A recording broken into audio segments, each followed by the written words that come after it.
બનાસકાંઠામાં પૂર પ્રકોપની અસર હજુ પણ જોવા મળી રહી છે। 6 દિવસ બાદ પણ ઘણા ભાગો હજુ જળબંબાકાર છે।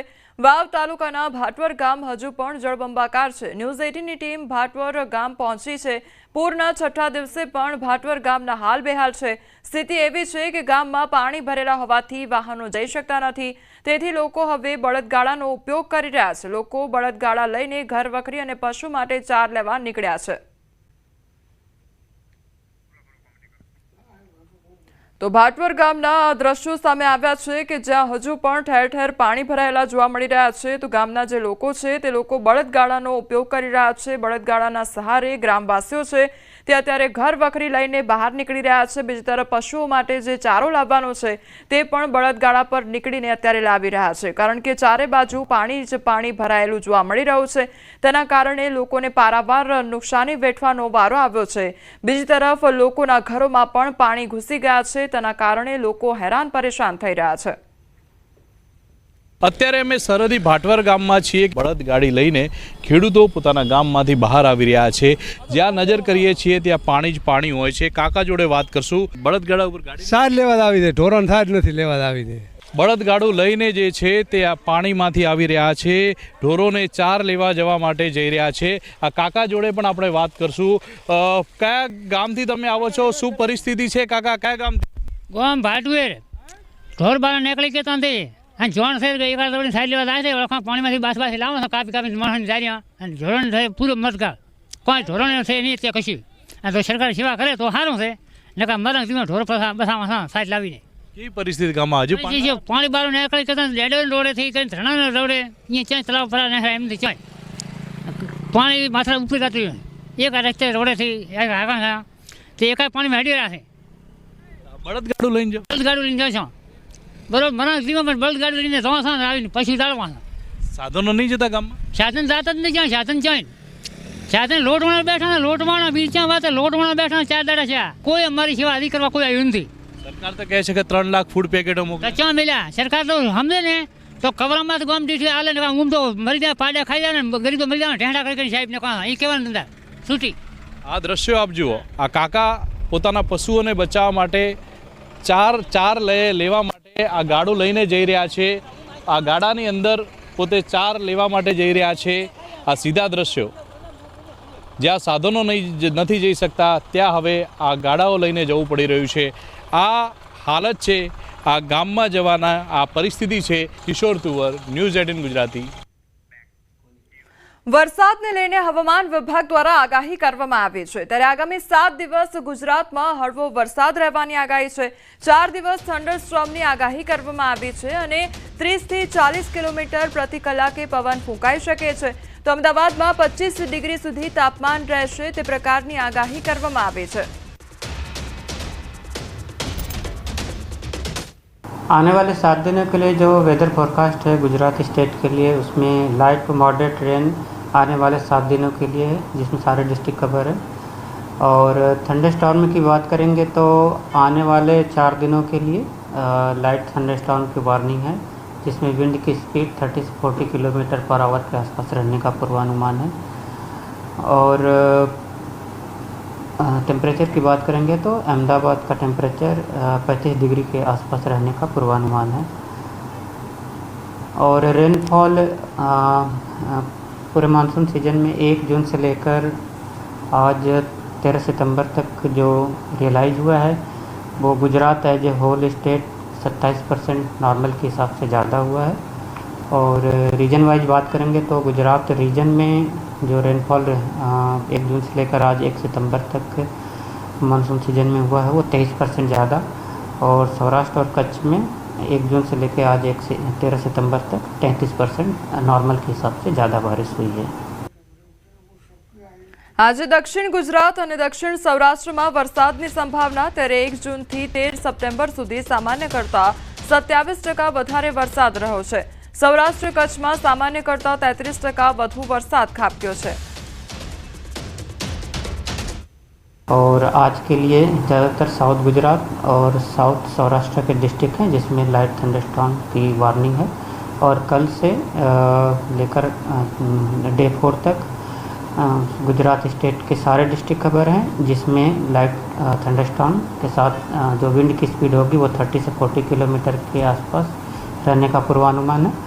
और जो लाइट टू मॉडरेट रेन है वो उसमें गुजरात स्टेट के सारे डिस्ट्रिक्ट कवर हैं, जिसमें लाइट टू मॉडरेट रेन का पूर्वानुमान है आने वाले 7 दिनों के लिए। દ્વારકામાં સતત બીજા દિવસે પણ ડિમોલેશન યથાવત જોવા મળી રહ્યું છે, ત્યારે ગેરકાયદેસર ખડકાયેલા દબાણો પર ફરી વળ્યું છે બુલડોઝર। બેધાર્મિક દબાણ સહિત અનેક બાંધકામો તોડવામાં આવ્યા છે। જલારામ રહેણાંક વિસ્તારમાં ગેરકાયદેસર ભવનોને તોડી પાડવામાં આવ્યા છે, તો પોલીસના ચુસ્ત બંદોબસ્ત વચ્ચે દ્વારકામાં ડિમોલેશન હાથ ધરવામાં આવ્યું છે।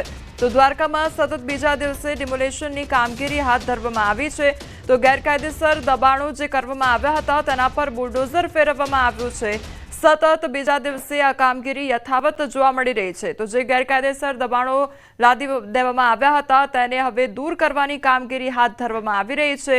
બીજા દિવસે પણ આ ડિમોલેશનના દ્રશ્યો સામે આવ્યા છે, તો પોલીસના ચુસ્ત બંદોબસ્ત વચ્ચે દ્વારકામાં ડિમોલેશનની કામગીરી હાથ ધરવામાં આવી છે। તો જલારામ રહેણાંક વિસ્તાર કે જ્યાં આગળ ગેરકાયદેસર ભવનો બનાવવામાં આવ્યા હતા તે તોડી પાડવામાં આવ્યા છે। સંવાદદાતા મુકુંદ અમારી સાથે જોડાઈ ગયા છે। મુકુંદ, સતત બીજા દિવસે પણ ડિમોલેશનની કામગીરી, શું અપડેટ? જી, વાત કરવામાં આવે તો દેવભૂમિ દ્વારકામાં ગઈકાલથી જ ડિમોલેશનની પ્રક્રિયા ફરી શરૂ કરવામાં આવી છે। ગઈકાલની વાત કરીએ તો અંદાજિત 18 કરોડની કિંમતની 6652 ચોરસ મીટર જમીન છે તે ખુલ્લી કરવામાં આવી હતી, ત્યારે આજે દ્વારકામાં બીજા દિવસે પણ ડિમોલેશન યથાવત છે। ગેરકાયદેસર ખડકાયેલા દબાણો પર તંત્ર દ્વારા ડિમોલેશન હાથ ધરવામાં આવ્યું છે, જેમાં 2 જેટલા ધાર્મિક દબાણો છે તેમજ અન્ય બાંધકામો તોડી પાડવાની કામગીરી હાલ તંત્ર દ્વારા હાથ ધરવામાં આવી છે। જી મુકુંદ, સમગ્ર માહિતી બદલ આપનો આભાર।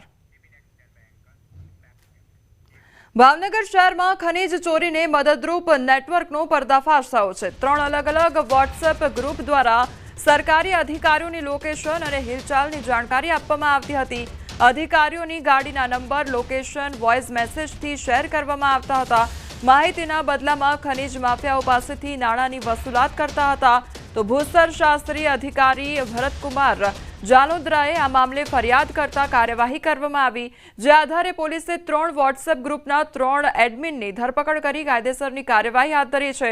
વોટ્સએપ ડેટામાંથી વધુ ખુલાસાની પણ શક્યતા છે।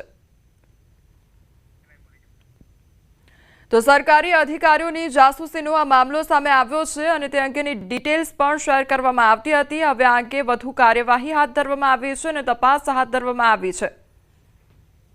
એક કેસમાં છેલ્લા ઘણા સમયથી અમારી પાસે ઇનપુટ્સ હતા, એટલે ગત 28/8ના રોજ અમે અમારી કચેરીની બહાર નીકળતા જ એક અજાણ્યો ઈસમ મોબાઈલ લઈને પેલું કરતો હતો, એટલે અમને પૂછપરછ કરી અને જાણવા મળ્યું કે 3 ગ્રુપો અલગ અલગ એડમિનો દ્વારા બનાવી અને અમારા આરટીઓના અને મીન્સ રેવન્યુ અધિકારીના લોકેશનો, ગાડીના લોકેશનો અને ઓડિયો મારફતે એમને મેસેજ આપી એમને ખનીજ ચોરીમાં એમને સહકાર આપતા હોય।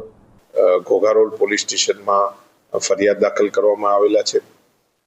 પોલીસ દ્વારા આ તમામ મોબાઈલો જે છે તેને સીઝ કરી અને ગાંધીનગર ખાતે FSL અધિકારી ખાતે જુદા જુદા પુરાવા મેળવવાની કાર્યવાહી હાલમાં ચાલી છે।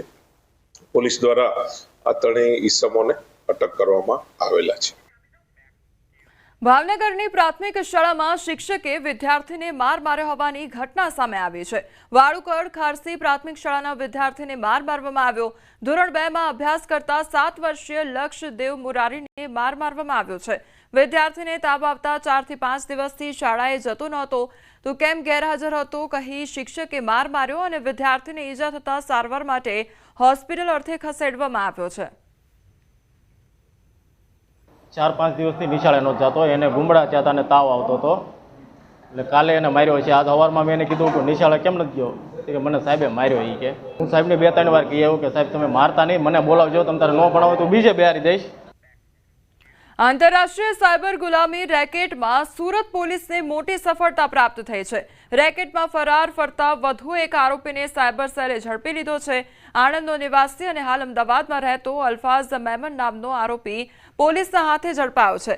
આરોપી અગાઉ મ્યાનમારમાં ચાઇનીઝ સાયબર ફ્રોડ કંપનીમાં કામ કરતો હતો અને પરત ફરીને કમિશનના આધારે ભારતીય નાગરિકોને ત્યાં મોકલતો હતો. તો પોલીસે ખુલાસો કર્યો કે તેણે અગાઉ 2 વ્યક્તિઓને ગેરકાયદેસર રીતે મ્યાનમાર મોકલ્યા હતા અને ગયા અઠવાડિયે 3 નાગરિકોને બેંકોક મોકલ્યા હતા. જો કે રેકેટ પર્દાફાશ થતાં જ 3 લોકોએ આગળ ન જઈ ભારત પરત ફરવાનો નિર્ણય લીધો હતો. અત્યાર સુધી આ કેસમાં કુલ 7 થી વધુ આરોપીઓની ધરપકડ કરવામાં આવી છે. સાયબર સ્લેવરીના રેકેટમાં અમે લોકોએ અમારી જે ટીમ છે સાયબર સેલની, એ લોકોએ 7મા આરોપીને પણ ઝડપી પાડ્યો છે. એમનું નામ છે અલ્ફાઝ મેમન.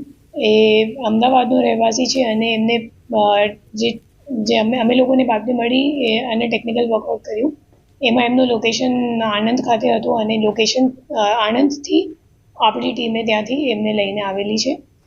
એ એકચ્યુઅલી દાનિશને ઉપર, જે આપણે છેલ્લા આરોપીને ગિરફ્તાર કરી હતી, તો એ દાનિશના જે ઉપરનો એજન્ટ હતો એનું નામ અફઝલ છે. સુરેન્દ્રનગર શહેરમાં 80 ફૂટ રોડ પર આવેલા મચ્છુનગર, રાયકાનગર, કુંતા પાર્ક સહિતની સોસાયટીઓના વિસ્તારમાં હજુ પણ વરસાદી પાણી ભરાયેલા છે. અહીં ભૂગર્ભ ગટર પણ બ્લોક થઈ જતા ગટરના ગંદા પાણી ઉભરાઈને વરસાદી પાણી સાથે મિશ્ર થઈ જાય છે. ચોમાસાની શરૂઆત થઈ ત્યારથી આ વિસ્તારમાં વરસાદી પાણી ભરાયા છે, જે હજુ પણ સુધી ઓસર્યા નથી અને ગંદા પાણી સોસાયટીમાં મુખ્ય રસ્તા પર પણ ફરી વળતા લોકો આ ગંદા પાણીમાંથી પસાર થવા માટે મજબૂર બન્યા છે. સતત ભરાઈ રહેતા ગંદા પાણીના કારણે લોકો રોગચાળાનો શિકાર બની રહ્યા છે. આ મામલે સ્થાનિકો દ્વારા મહાનગરપાલિકામાં અવારનવાર રજૂઆત કરવા છતાં મહાનગરપાલિકા દ્વારા કોઈ જ કામગીરી કરવામાં ન આવતી હોવાનો સ્થાનિકો આક્ષેપ કરી રહ્યા છે. આ વિસ્તારમાં 10 થી વધુ સોસાયટીના 700 થી વધુ 3 માસ કરતા વધુ સમયથી પારાવાર હાલાકીનો સામનો કરી રહ્યા છે. ખાસ કરીને માલધારી સમાજ, ઓબીસી સમાજ અને પેલી બાજુ અનુસૂચિત જાતિ સમાજની ખૂબ મોટી વસ્તી અહીંયા વસવાટ કરે છે. પરંતુ અહીંયા તમામ પ્રકારની પ્રાથમિક સુવિધાઓનો તદ્દન અભાવ છે. અભાવ તો જવા દો, પણ એટલી હદે મુશ્કેલી છે કે પારાવાર મુશ્કેલીઓ છે. અહીંયા ચોમાસા પહેલા પાણી ભરાય છે અને ચોમાસામાં જે વરસાદી પાણી છે એનો તદ્દન નિકાલ નથી થતો. હમણાં છેલ્લા મેં પોતે રજૂઆત કરેલી છે. એનો અરજી નંબરે કહી દેવી 10/3/11 નંબર છે અને એક 9809 નંબર છે. ઘણી બધી વાર રજૂઆત કરી, ઘણી બધી વાર એ લોકોએ ટોલ ફ્રી નંબર જાહેર કર્યો છે કે ટોલ ફ્રી ઉપર ફોન કરીને માહિતી આપવાની. તો શેનો ટોલ ફ્રી નંબર જાહેર કર્યો?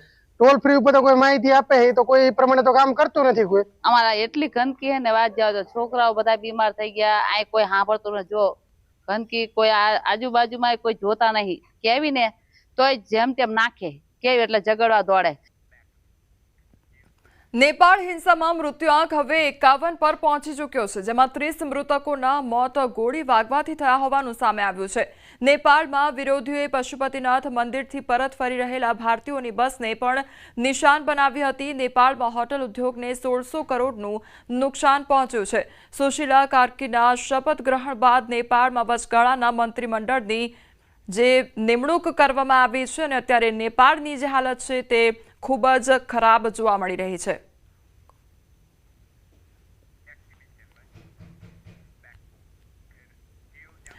તો નેપાળની વાત કરવામાં આવે તો નેપાળમાં અત્યારે જે હિંસાનો માહોલ જોવા મળી રહ્યો છે, ચારે બાજુ જે ફસાયેલા લોકો છે તે અત્યારે ગરબા ગાઈ રહ્યા હોય તે પ્રકારના દ્રશ્યો સામે આવ્યા છે.